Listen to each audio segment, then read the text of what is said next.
Hey everybody, I'm Bree the Plant Lady. And I'm Aiden. And today we are tackling this utility bed once and for all.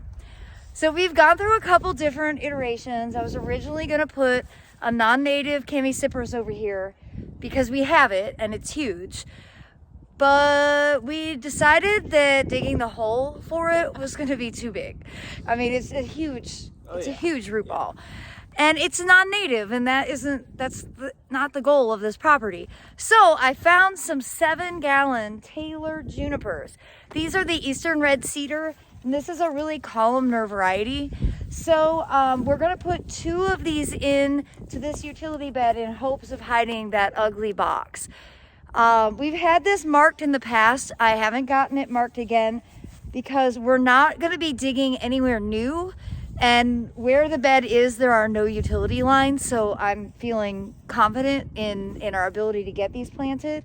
But basically, we have a bunch of stuff that's already in here that we're gonna go ahead and just dig out, and then we'll ultimately transplant back in. And we have a ground cover of daikon radish. Those we're just gonna go ahead and cover up with more soil cube. So I think that we have about an hour before Aiden needs to leave to get his haircut. Everybody? Wouldn't you love it if teenagers would make it so that you could see their eyes? Yeah, I need a haircut. But he'll get his haircut and it still won't look like he got a haircut. Oh, well. This time it will. Oh, this time it will. All right, now you're really going to have to subscribe and tune in for the next video to see whether or not he actually gets some of his hair properly trimmed off. All right, so I'm going to put it on time lapse and we're going to get busy. Yes.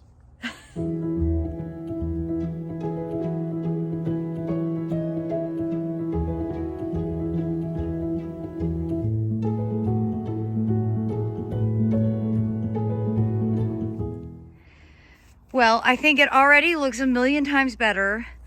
We used, a 1/4 bag of one, another about 1/4 bag or half a bag.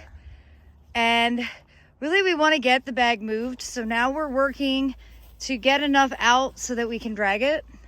And we've got one more juniper to plant over there in one of the big shrub borders to replace a weeping yaupon that's really been suffering. And so you can see what's planted. We just transplanted the grasses that were already there. It's mostly panicum and white cloud muhlenbergia. And then we have the 2 tailored junipers. We transplanted this aronia into the middle. This was not planted in the middle. Originally, I had an oak leaf hydrangea here that the deer immediately devoured. So I'm thinking that as long as we can keep this watered, which I can with 2 hoses attached, and we have a lot of rain in the forecast, I think this bed's gonna have a better chance of actually surviving compared to what we did about a year ago. Well, everybody, I hope this quick afternoon jolt of gardening will get you inspired for the new year. I'm excited to share updates on how this bed does and really how all the beds do. And I hope you'll tune in to watch more progress as we continue to plant more natives here at Carolina Garden House. Thanks so much for watching, everybody. Happy gardening.